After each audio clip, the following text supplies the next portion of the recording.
নদী নিজের বাবার রাগ জানে, বাধ্য হয়ে চোখ মুখ মুছে নিল, মাথায় ওড়না জড়িয়ে মায়ের পিছন পিছন গেল। গুটি গুটি পায়ে ড্রয়িং রুমের দিকে যতই এগিয়ে যাচ্ছে মনে হচ্ছে আগুনের স্ফুলিঙ্গ তাকে স্পর্শ করছে। মুখে সামান্য মেকআপের প্রলেপ, লিপস্টিক কিংবা কাজল, কোনো রকমের সাজসজ্জা নেই। নদীর একেবারে সাদামাটা। তুমুল দেখল নদী আসছে, তার চোখ স্থির হয়ে গেল নদীর ওপর। লাল চুড়িদার পরে মাথায় ঘোমটা টেনে গুটি গুটি পায়ে এগিয়ে আসছে এক শান্ত রমণী। তুমুলে চোখ জুড়িয়ে যায়। আঞ্জুমান এগিয়ে গিয়ে নদীর বাহু ধরে এনে সোফায় তুমুলের মুখোমুখি বসালো। রাশেদা বেগম সশব্দে উচ্চারণ করলো, মাশাআল্লাহ। হাসান চৌধুরী হেসে বললেন, এই হচ্ছে আমাদের মেয়ে নদী, এবার অনার্স দ্বিতীয় বর্ষে পড়ছে। আপনাদের কিছু জিজ্ঞাসা করার থাকলে জিজ্ঞাসা করতে পারেন। রাশেদা বেগম হেসে অনুনয় করে বলেন, আপনাদের পরিবারের আদর্শ নিয়ে আমাদের প্রশ্ন করার কি সাধ্য আছে মিনিস্টার সাহেব? ওসব বলে আর লজ্জা দেবেন না। মেয়ে মাশাআল্লাহ খুব পছন্দ হয়েছে আমাদের। এবার ছেলে মেয়ে দুজন দুজনকে পছন্দ করলেই আমরা এগোতে পারি। হাসান চৌধুরী সম্মতি দিয়ে বলেন। সে তো অবশ্যই। রাশেদা বেগম হাবিব চৌধুরীর উদ্দেশ্যে বললেন, ভাই সাহেব, আপনার কোনো প্রশ্ন থাকলে ছেলেকে করতে পারেন। হাবিব চৌধুরী সৌজন্যমূলক হাসি দিল। ভাইজানের মতামতের সাথে আমার কোনো প্রশ্ন নেই, ভাইজান যা বলবে তাই হবে। আপনার ছেলের বিষয়ে আমরা যথেষ্ট খোঁজখবর নিয়েছি। মাশাল্লাহ, সব জায়গার ছেলের প্রশংসা পেয়েছি। তাছাড়াও তার ব্যবহার, শিক্ষা, দীক্ষা আমাদের খুব ভালো লেগেছে। রাশেদা বেগম তুমুলের উদ্দেশ্যে বলল, বাবা, তোর কিছু বলার আছে? তুমুল মুচকি হেসে নাচসূচক মাথা নাড়ালো। হাসান চৌধুরী হেসে বললেন, তাহলে কথা এগানো যাক। নদী মায়ের মতামত তো জানা প্রয়োজন। ওর মতামতই সবচেয়ে বেশি গুরুত্বপূর্ণ এখানে। নদীর মাথা নিচু করে বসে আছে, একবারও পাত্রপক্ষের কারোর দিকে তাকায়নি। যার সাথে বিয়ে ঠিক হতে চলেছে সে তার সামনে বসে আছে, তবুও নদী একবারও তাকিয়েও দেখেনি। হাসান চৌধুরী নদীর উদ্দেশ্যে বললেন, তুমি কিছু বলবে না মামুনি? বলার থাকলে নির্ভয়ে বলতে পারো। সবাই নদীর মতামত দেওয়ার অপেক্ষায় বসে আছে, কিন্তু নদী কোনো সারা শব্দ দিচ্ছে না। তুমুল একটু কপাল কুচকাল। তুমুলের ছোট কাকি ইরানি রাশেদা বেগমের উদ্দেশ্যে বলল, ভাবি, আমার মনে হয় তুমুল আর নদী মামুনিকে আলাদা কথা বলতে দেয়া উচিত। কথাটা কর্ণপাত হতেই নদী চমকে উঠল, স্যাত করে উঠল তার বুকের ভিতর। হাসান চৌধুরীও সম্মতি জানিয়ে বলেন, কথাটা মন্দ বলনি। ওদের একবার নিজেদের মধ্যে কথা বলে নেওয়াটা উচিত, কারণ সংসারটা তো ওরাই করবে। দুজনেরই নতুন জীবন শুরু হতে চলেছে। কোনো ব্যক্তিগত কথা থাকলে ওরা একে অপরকে বলে নেয় ভালো, বিয়ের আগে। আঞ্জুমান নদীর উদ্দেশ্যে বলল, নদী, তুমি ওকে নিয়ে ছাদে যাও, তোমরা কথা বলে এসো। নদী যেন আরো পাথর হয়ে গেল। টলমল চোখে একবার সাইফের দিকে তাকালো। সাইফ চোখের ইশারে নদীকে আশ্বস্ত করলো, কিছু হবে না, যা। নদী উঠে আস্তে করে হাঁটা শুরু করলো। তুমুল উঠে নদীর পিছন পিছন গেল। নদী ছাদে উঠে জড়সড় হয়ে দাঁড়ালো, যেন সাথে কোনো বাঘ ভালুক নিয়ে এসেছে। তুমুল ছাদে উঠে দুহাত ছড়িয়ে শরীর টান টান করলো। ছাদের চারপাশে নানা রকমের ফুল গাছ। তুমুল হেসে উৎফুল্ল গলায় বলল, গাছগুলো আপনি লাগিয়েছেন? বাহ, খুব সুন্দর তো। আপনার রুচিবোধ mind blowing. I am impress. নদী আর চোখে একবার তাকিয়ে দেখল ছেলেটার কাণ্ড। তুমুল বেগুনি রঙের একটা ফুলে হাত দিয়ে বলল, এটা কি ফুল? নদী শান্ত গলায় ছোট্ট করে উত্তর দিল, চন্দ্রমল্লিকা। তুমুল চট করে পিছনে ঘুরল, মুচকি হেসে ঘাড় চুলকে বলল, যাক, এতক্ষণ পর আপনার মুখের একটা কথা অন্তত শুনলাম। তুমুল চন্দ্রমল্লিকা ফুল গাছের দিকে এগিয়ে গেল। টবে লাগানো একটা গাছ, তাতে 15-16টা ফুল আর 5-7টা কলি। একটা সুন্দর দেখে ফুল ছিল। নদী পিছনের দিকে ঘুরে আছে।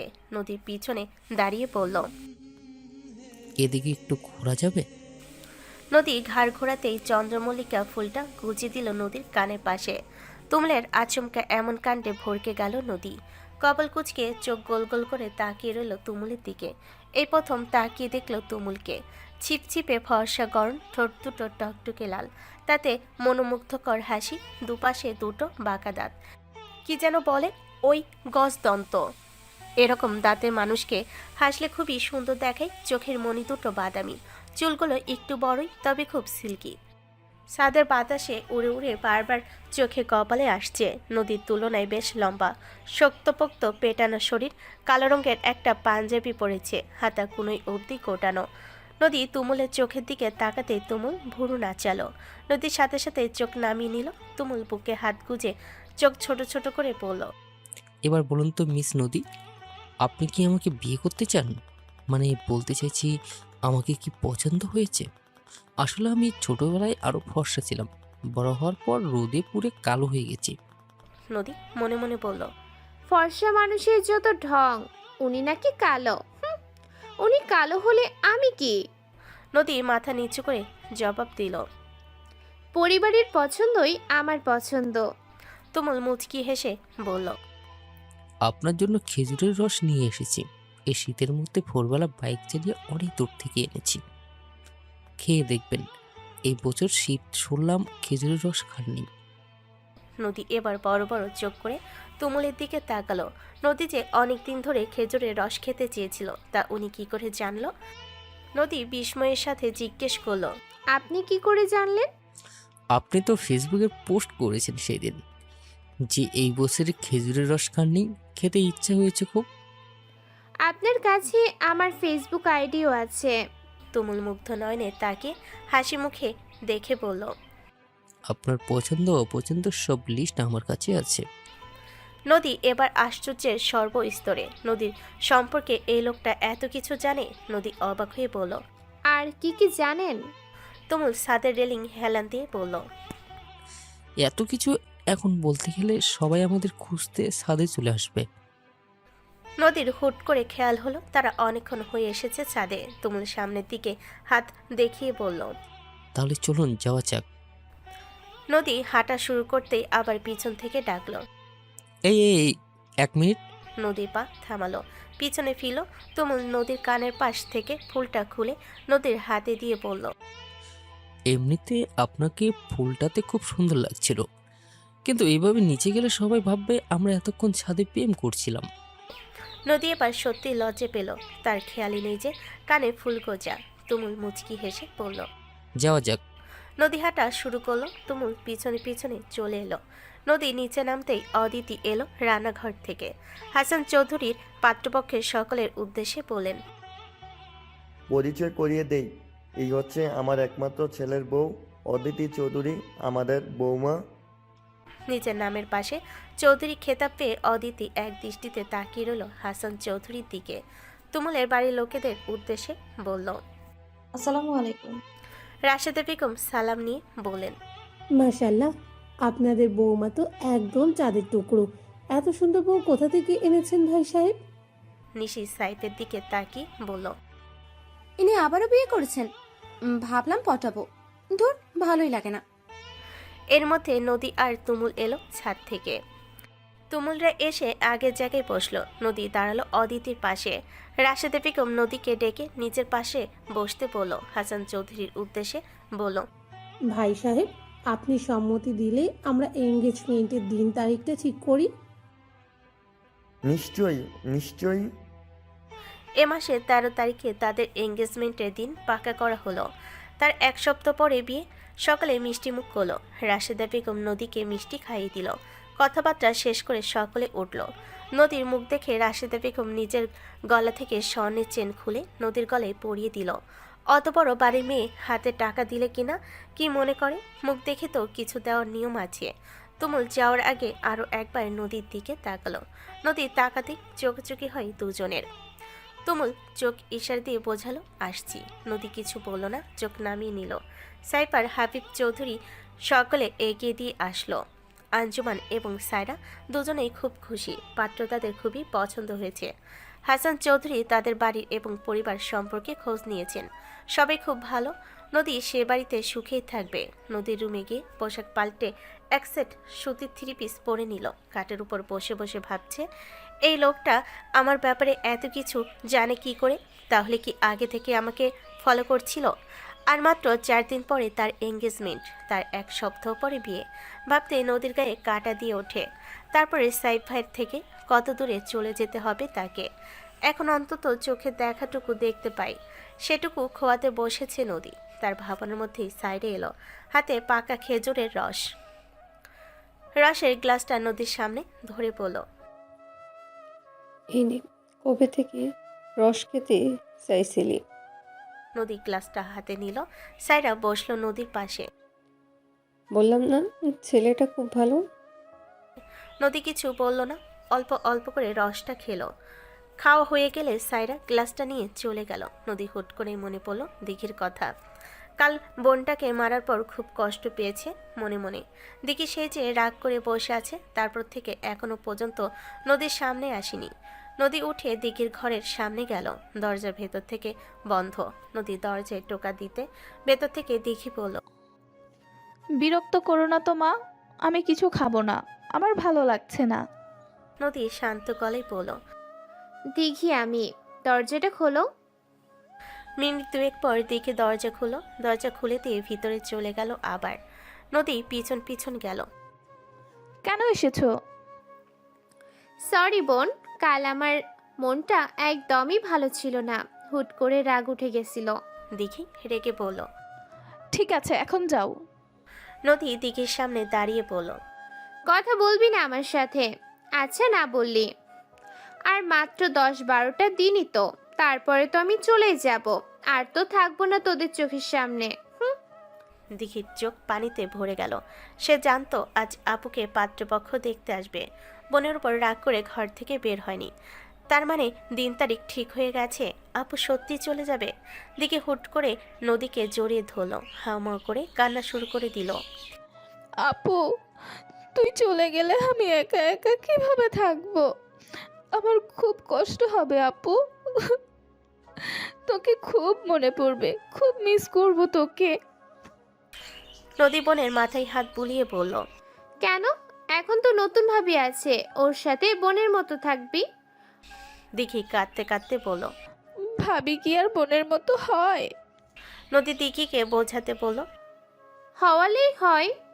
অদিতি খুব ভালো মেয়ে, ওর সাথে মিলেমিশে চলবি, দেখবি ও তোকে আমার মতো করেই ভালোবাসবে। দিঘি বোনকে আরো শক্ত করে জড়িয়ে ধরে বলল, সে না হয় হবে, কিন্তু তোকে পাবো কোথায়? নদী হেসে বলল। আমি মরে গেলে কি করবি? দিঘি আরো জোর করে কেঁদে দিয়ে বলল, ও কথা মুখেও আনবি না আপু। আচ্ছা বাবা, ঠিক আছে, এবার কান্না থামা। নদী নিজের ঘরে চলে এলো। এই শীতের মধ্যে টাইলসের উপর বসে পড়ল। এক যন্ত্রণার উপর আরেক যন্ত্রণা, এ যেন কাটা ঘায়ে নুনের ছিটা। প্রথমে যাকে ভালোবাসতো সে অন্য মেয়েকে বিয়ে করলো, এখন আবার তার বিয়ে হচ্ছে আরেকজনের সাথে। সাইফকে হারানোর ক্ষত এখনো সেরে উঠতে পারেনি নদী, তার মধ্যে আবার বিয়ে দিয়ে যেন সেই ক্ষততে নুনের ছিটে লাগানো হচ্ছে। সে মরে গেল অন্য কারো সংসার করতে পারবে না, কিন্তু বাবা কাকার সম্মানে কথা ভেবে কি ছুটি বলতে পারলো না। আগুন আগুন! চারিদিকে আগুন আগুন চিৎকারে ভরে উঠেছে গ্রামের পরিবেশ।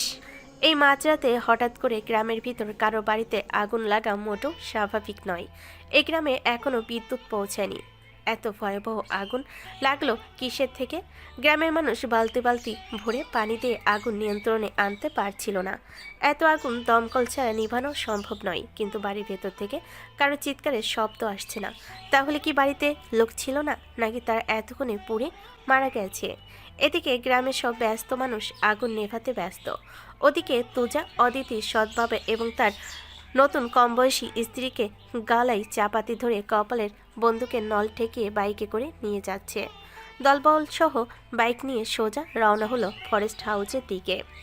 আজ শুক্রবার 3:30 সাইফকে কল করেছে সুফিয়ান। আজ সুফিয়ানের বাড়িতে গিয়ে সাইফের বিয়ে করার কথা, কিন্তু সারাদিন ফোনেই পায়নি সাইফকে। উপায় না পেয়ে সাইফের বাড়িতে আসে সুফিয়ান। চামেলি তখন চৌধুরী বাড়ি গেটের সামনে নেচে নেচে রিলস বানাচ্ছে। সুফিয়ান একগাল হেসে বলল, তোমার আর আমার মধ্যে কানেকশনটা কি বলো তো চামলি ভাবি? ও মা, সে কে? যখনই আমি এদিকে আসি তোমার সাথে দেখা হয়। চামেলি দুষ্ট হাসি দিয়ে বলল, আমি জিনিসটা এরকম, তা কোথায় গিয়েছিলেন সাহেব? সেদিন দেখলাম এক মেয়ের সাথে। গার্লফ্রেন্ড নাকি? সুফিয়ান গাড়িতে হেলান দিয়ে দাঁড়িয়ে বলল। হ্যাঁ, এখন আর নেই, চলে গেছে। জামিলি মোবাইলে স্ক্রিনে নিজেকে দেখতে দেখতে বলল।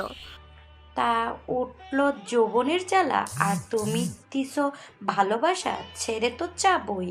সুফিয়ান হো হো করে হেসে উঠল জামিলির কথায়। হঠাৎ করে সুফিয়ানের চোখ যায় চৌধুরী বাড়ির পিছনে গেটের দিকে। 7-8 জন মুখোশ পরা লোক কাপড়ের বস্তায় মুড়িয়ে কোনো মানুষকে গাড়িতে ওঠাচ্ছে টেনে হিসে। দেখে যা বোঝা গেল কোনো মেয়ে হবে। সুফিয়ান তাড়াতাড়ি করে সেদিকে ছুটে যায়। ততক্ষণে মুখোশধারীরা গাড়ি ছেড়ে দিয়েছে। সুফিয়ান দৌড়ে বাড়ির ভিতরে গেল। হন্তদন্ত হয়ে বাড়িতে ঢুকতে দেখলো ড্রয়িং রুমে সবে জড়ো হয়ে আছে। হাসান চৌধুরী এককাল হেসে বলল। কি ব্যাপার সুফিয়ান, এত হাঁপাচ্ছ কেন? সুফিয়ান কোনো দিকে না তাকিয়ে বলল। সাইফ, আয় তো আমার সাথে একটু, খুব জরুরি কথা আছে ভাই। অদিতির দিকে সুফিয়ানের চোখ পড়তেই স্বস্তির শ্বাস ছাড়ল। যাক, ঠিক আছে অদিতি। সাইফ এগিয়ে আসলে বলল। আচ্ছা সমস্যা নেই, পরে বলবো নে। আঞ্জুমান চৌধুরী সুফিয়ানের উদ্দেশ্যে বলল। বাবা, মিষ্টি মুখ করো, এসো। সুফিয়ান হেসে সেদিকে এগিয়ে গেল। হঠাৎ মিষ্টি মুখ? হাসান চৌধুরী আঞ্জুমান বেগমকে বলল। ওকে দুটো মিষ্টি খাইয়ে দিও, বন্ধুর বিয়েরও তো একটা পাওনা আছে। সুফিয়ান বড় বড় চোখ করে তাকালো সাইফের দিকে। হাসান চৌধুরী বলল। কি ভেবেছিলে দুই বন্ধু প্ল্যান করে আমাদের ছেড়ে একা একাই বিয়ে করে নেবে? তা আমি হতে দেইনি। সুফিয়ান একটা মিষ্টি মুখে দিয়ে সাইফকে জড়িয়ে ধরে বলল। কংগ্রাচুলেশন ভাই, ভাবি কংগ্রাচুলেশন। অদিতি মুচকি হাসলো। আঞ্জুমান বেগম কাটা চামচের মাথায় আরেকটা মিষ্টি সুফিয়ানের মুখের কাছে ধরল। সুফিয়ান আগের মিষ্টি খাওয়া শেষ করে বলল। এটা আবার কিসের জন্য? সাইফ এসে বলল। আরে নদীর বিয়ে ঠিক করলাম তো, আজ 10 তারিখ এঙ্গেজমেন্ট। সুফিয়ানের মিষ্টি গলায় আটকে গেল। মিষ্টি মুখে নিয়ে হাঁ করে তাকিয়ে রইল সাইফের দিকে। নিজের কানকে যেন বিশ্বাস করতে পারছে না। মুখের হাসি খুশি রংটা মুহূর্তেই বদলে গেল বিষণ্ণতায়। টলমলো চোখে চারিদিকে তাকালো। নদীর বিয়ে, বুকের ভেতরটা কেমন মোচড় দিয়ে উঠল। এটা কি বলছে ওরা? আঞ্জুমান সুফিয়ানকে পানি এগিয়ে দিল। ঢকঢক করে এক গ্লাস পানি খেয়ে নিল সুফিয়ান। সাইফকে বলল। সব কি একদম পাকাপোক্ত হয়ে গেছে নাকি? হ্যাঁ, সব একদম ঠিকঠাক। শোনো, এই বিয়ের সব দায়িত্ব কিন্তু তোমাদের। সাইফের সাথে তোমাকেও সবটা করতে হবে। 10 তারিখে এঙ্গেজমেন্ট। ঢাকার সবচেয়ে নামকরা বড় এবং ভালো কমিউনিটি সেন্টার বুকিং করো। আমাদের বড় মেয়ের বিয়ে বলে কথা। সুফিয়ানের মুখ দিয়ে কোনো কথা বের হচ্ছে না। তার চারিদিক যেন থমকে গেছে। তার পুরুষালী অক্ষি যুগলে বিন্দু বিন্দু পানি জমল। সবার থেকে আড়াল করতে দ্রুত স্থান ত্যাগ করল সুফিয়ান। আঙ্কেল, আজ আসবি তবে? সাইফ উদ্বিগ্ন কণ্ঠে বলল।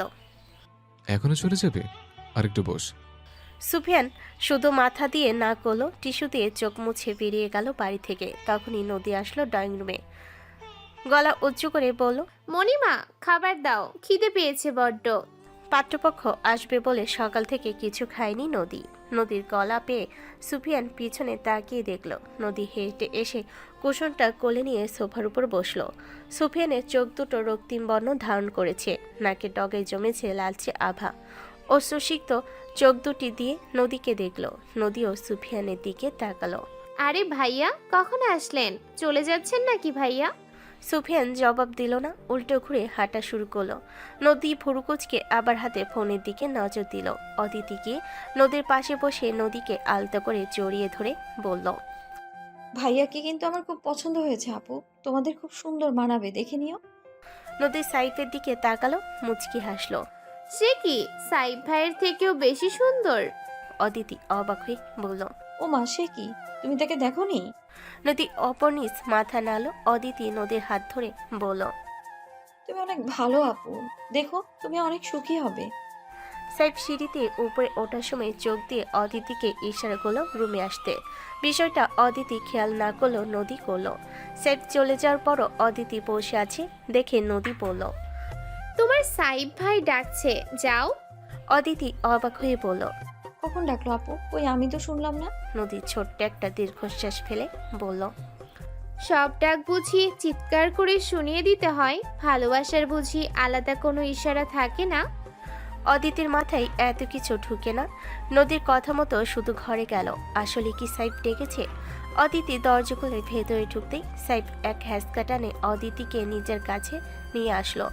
কোমর জড়িয়ে ধরে বলল, সে কখন আসতে বললাম তোমায়? এতক্ষণ কি করছিলে শুনে? অদিতি মনে মনে ভাবছে। তার মানে নদী আপু ঠিকই বলেছে, উনি সত্যি ডাকছিল আমায়। কিন্তু নদী আপু শুনলো, আমি শুনলাম না কেন? কি ভাবছো? অদিতি জবাব দিল না। সাইফ অদিতের মুখে উড়ে আসা চুল কানের পিঠে গুজে দিয়ে বলল, যেটার জন্য এত কিছু সেটা এখনো হলো না। মানে? সাইফ অদিতির নাক টেনে দিয়ে বলল, এই কথার মানে তুমি বুঝলে তো অনেক কিছু বুঝতে, আমার কষ্টটাও বুঝতে। অদিতি থুতনি ধরে আদুরে কণ্ঠে বলল। একটু চুমু দাও। অদিতি সাইফের বুকে মৃদু ধাক্কা দিয়ে বলে, ছাড়ুন, মা একা একা কাজ করছে। সাইফ অদিতিকে আরো বুকের সাথে মিশিয়ে নিয়ে বলল, মায়ের যে কাজ সেটা মা একা একা চাইলেও করতে পারবে, কিন্তু আমার যে কাজ সেটা তো তোমাকে ছাড়া হবে না। কানে কাছে ফিসফিস করে বলল। সেটা করতে তোমাকে লাগবে। এবার অদিতি বুঝতে পেরেছে। লজ্জায় মাথা নিচু করলো আরো। সাইফ হাত দিয়ে অদিতির গাল চেপে ধরে ঠোঁট নিজের ঠোঁটের কাছাকাছি আনতেই ফোন বেজে উঠল। সাইফ বিরক্তে উফ শব্দ করে উঠল। অদিতি হেসে সাইফের থেকে সরে দাঁড়ায়। পকেট থেকে ফোন বের করে দেখে আননোন নাম্বার। ফোন রিসিভ করে কানে নিতেই ও পাশ থেকে মেয়ে গলা শোনা যায়। হাই বিআই, কি অবস্থা? সাইফ কপাল কুঁচকে বলে, অবস্থা অত্যন্ত বাজে, জঘন্য। কিন্তু আপনি কোন হরিপদর মাসে, আর আমি আপনার কোন জন্মের বেয়াই? নিশি মুখ বাঁকিয়ে বলল, চেহারা তো মাশাল্লাহ, ব্যবহার তো বাজে কেন? ভাইয়ের সাথে আপনার বোনের বিয়ে হয়েছে, তাহলে তো আমরা বিআই বিআই, তাই না? সাইফের তখন স্মরণ হলো নিশির কথা। ও আচ্ছা, আজকে পাত্রপক্ষের সাথে হলুদ চুলওয়ালা যে কক মুরগিটা এসেছিল সেটা তাহলে আপনি? নিশির আগে ফুসতে ফুসতে বলল, বললেন আপনি আমায়? আরেকবার বলুন।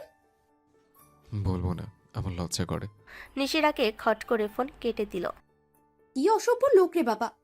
একটা মেয়ে তাকে নিজে থেকে কল করলো, আর সে নাকি তার সাথে এরকম ব্যবহার করে। কি করে পারে? সাইফ হাসতে হাসতে ফোন কেটে অদিতির দিকে তাকিয়ে দেখলো অদিতি বড় বড় চোখ করে তার দিকে তাকিয়ে আছে। চট করে মুখ বন্ধ করলো। কার সাথে এত হেসে হেসে কথা বলছিলেন? সাইফ মাথা চুলকে বলল, ওই যে নদীর হবু ননদ। অদিতি একটা কথাও না বলে গটগট করে রুম থেকে বেরিয়ে গেল। সাইফ আহমকের মতো তাকিয়ে থেকে বলল, আরে চুমুটা তো খেয়ে যাও। অদিতি সিঁড়ি থেকে চেঁচিয়ে বলল, খাবো না। কি খাবে না অদিতি? অদিতি বড় বড় চোখ করে তাকাই সাইডার দিকে। কথাটা বেশি জোরে বলে ফেলেছে। পানি, পানি ছোট মা পানি খেতে বলেছে। সাইরা স্মিত হেসে বলল, আচ্ছা নিচে এসো, নাস্তা করে নিবে। বিকেল হয়ে এসেছে। সুফিয়ান গাড়ি ড্রাইভ করতে গিয়ে সামনে কিছু দেখতে পারছে না। চোখ বারবার ঝাপসা হয়ে আসছে। নোনা জলে কোথায় যাচ্ছে নিজেও জানে না। সে থেকে গাড়ি চালিয়ে যাচ্ছে, কোন পথ দিয়ে যাচ্ছে, কোথায় যাচ্ছে নিজেও জানে না। সেই যে নদী নতুন কলেজে উঠল, নবীন বরণের শাড়ি পরা নদীকে দেখে সুফিয়ানের চোখ আটকে ছিল। সেই অনুভূতি এত বছর ধরে সুফিয়ান বুকের মধ্যে পেলে পুষে বড় করেছে। বাবার খায়ে বাবার পরে বেকার একটা ছেলে কি করে নদীর বাবাকে বা হাসান চৌধুরীকে বলতো যে আমি নদীকে বিয়ে করতে চাই? সাইফকেই বা কিভাবে বলতো যদি সাইফ তার উপর রাগ করে বন্ধুত্ব নষ্ট করে দিত?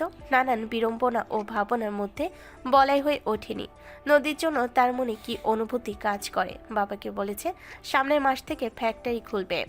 বাবা রাজি হয়েছিল। তারপরে গিয়ে আগে সাইফকে বলবে ভেবেছিল সুফিয়ান, তারপর সাইফকে সাথে করে যাবে হাসান চৌধুরীর কাছে। কিন্তু এখন যে পরিস্থিতিতে এসেছে সম্পর্কটা, সুফিয়ান কোনোভাবেই বলতে পারবে না তার মনের অনুভূতির কথা।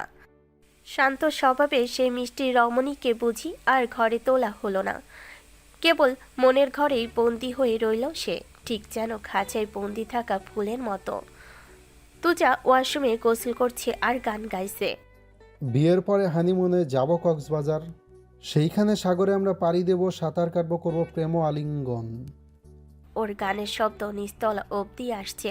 মেহেরজান গলা উঁচিয়ে বলল, তোরে মাইয়া দিব ক্যাডারে গুলাম, তোর যে মাগিনা চাই না স্বভাব, আবার তুই করবি বিয়া, এই বউ নিয়ে যাইবি কক্সবাজার। মনেরই ঘরে আলেক শহরে আল্লাহ রাসূল বিরাজ করে রে। তুজা কোমরে তোয়ালে পেঁচিয়ে গামছা দিয়ে মাথা মুছতে মুছতে গান গাইছিল। মেহেরজান বেগম ভেঙচি কেটে বললেন, হনুমানের মুখে আবার আল্লাহর নাম বলি। সূর্য কোন দিক দিয়ে উঠলো? আজ সকাল সকাল গোসল করেছেন সাহেব? তা কয়দিন পরে গোসল করা হইল? তুজা বেহার মতো হেসে বলল, বেশি না, মাত্র 3 রাত 4 দিন। তুজা মেহেরজানের গা ঘেঁষে বসে বলল, বুঝলে, অনেক ভেবেচিন্তে একটা সিদ্ধান্ত নিলাম। তোমার জন্য একটা ভাতার ব্যবস্থা করে দেব। মেহেরজান বেগম তেলে বেগুনে জ্বলে উঠে বলল, মরণ, আমি কি কোনো ফকিন্নির ঘরের মাইয়া, না কোনো ফকিন্নির বউ? আমি হইলাম সাবেক গ্রাম প্রধানের বউ, বর্তমান গ্রাম প্রধানের মা। ভাতা হইল গরিব দুঃখীদের জন্য। তুজা অবাক হওয়ার ভঙ্গিতে বড় বড় চোখ করে তাকালো মেহেরজান এর দিকে, ফিক করে হেসে দিয়ে বলল, এ ভাতার সে ভাতার নয়লো, এ হলো স্পেশাল ভাতার, যাকে সোয়ামী বলে। মেহেরজান বেগম তুজাকে ধরার জন্য খপ করে হাত বাড়ালো। গোলামের ঘরের গোলাম, আজ তোর একদিন কি আমার একদিন। কিন্তু মেহেরজান ধরার আগেই তুজা মেহেরজানের হাত ফসকে পালালো। মেহেরজান জিতে ফুসতে ফুসতে বলল, আইজ আসুক আমার ছেলে, এই বাড়িতে হয় আমি থাকবো, নয় এই বান্দরটায় থাকবো। এই বুইরা বয়সে এত জ্বালা যন্ত্রণা আমার সইব না। তুজা রুমিকে রেডি হয়ে নিল, খেয়ে বেরোবে ফরেস্ট হাউসে যাওয়ার জন্য। হাতে ঘড়ি পড়তে পড়তে নিচে নামছিল, গলা উঁচিয়ে মাকে ডাকলো। আমা, নাস্তা হয়েছে? তুজার মা জবাব দিল, আর একটু বস বাপ, সময় লাগবে আর একটু। তুজা মেহেরজানকে চুমু ইশারা করলো। বাইকের চাবি পকেটে ভরতে ভরতে মাকে বলল, আচ্ছা মা, যাচ্ছি। সে কি, নাস্তা না করে যাচ্ছিস কেন? 10টা মিনিট বস, হয়ে গেছে। আমার সময় নেই মা, বাইরে কোথাও নাস্তা করে নেব। মনে করে খেয়ে নিস কিন্তু, না খেয়ে থাকিস না।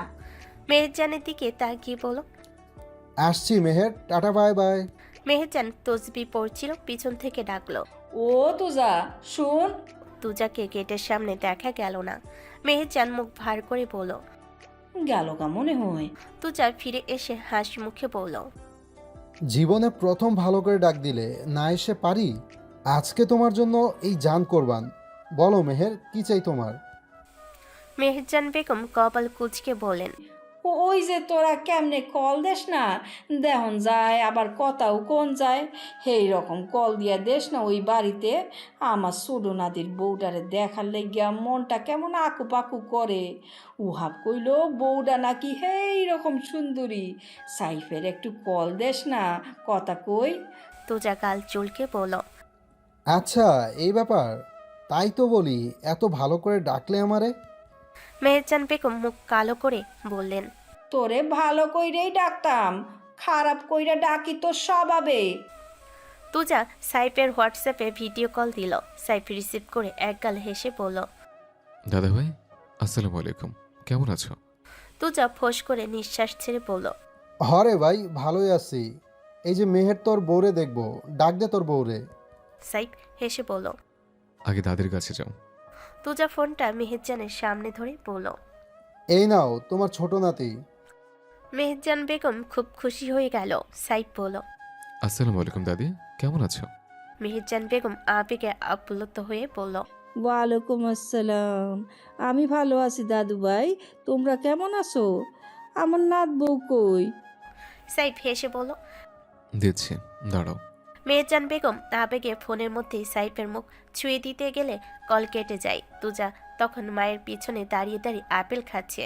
মেহেরজান বেগম ডাকলো, কি রে, আর দেখন যায় না কেন, বন্ধ হইয়া গেল? তুজার ফোনে এমবি কম ছিল। আপেল খেতে খেতে এগিয়ে এলো। দাও, নেট শেষ হয়ে গেছে। মেহেরজান বেগম বুঝতে না পেরে মুখ কালো করে জিজ্ঞেস করলো, এ আবার কি? তুজা ফোন হাতে নিয়ে পকেটে ঢুকিয়ে বলল, ও তুমি বুঝবা না, তোমারে আবার কাঁচা ওয়ানে ভর্তি করে দেওয়া লাগবো। মেহেরজান বেগম মুখ বাংলা পাঁচের মতো করে বসে রইল। তুজা বেরিয়ে গেল ফরেস্ট হাউসের উদ্দেশ্যে।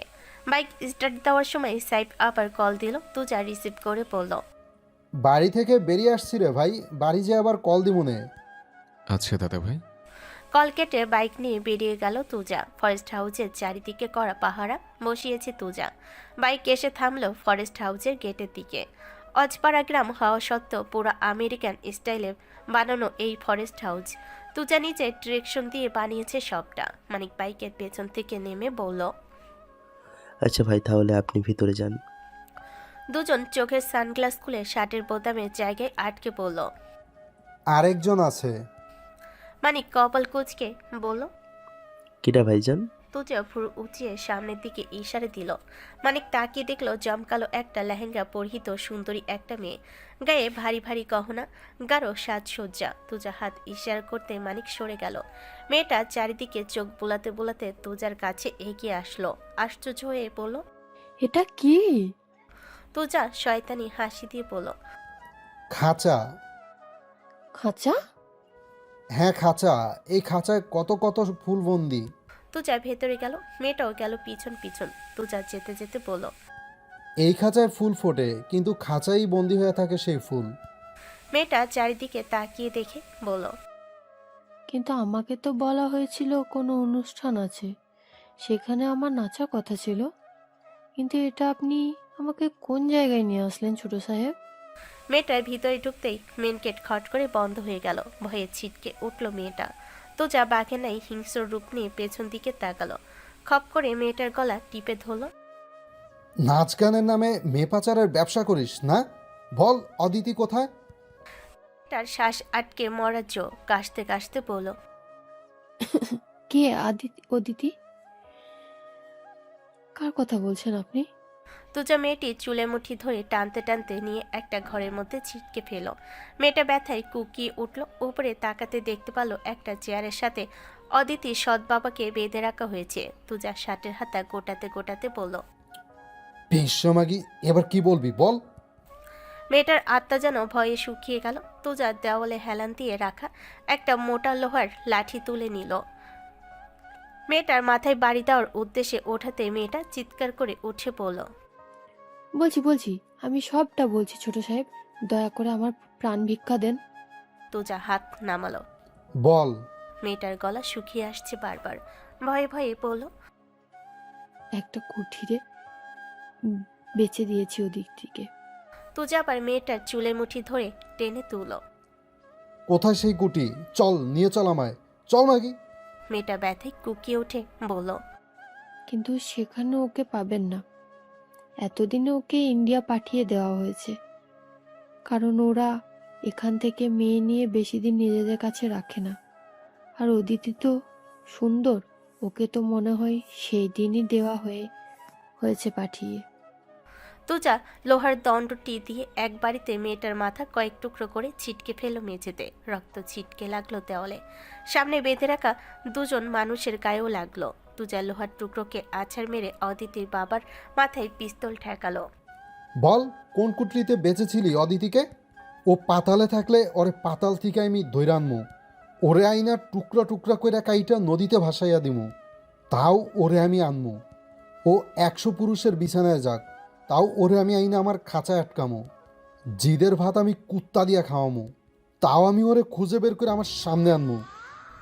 বাইরে থেকে শোনা যায় পরপর 2টা গুলির আওয়াজ। তুজা বাইরে এসে মানিককে বলল, হ্যাঁ কিরে, খবর দে, আজ বাইজিখানার আসরের আয়োজন করতে বল, আর লাস্ট দিনটা সরায় ফেলা।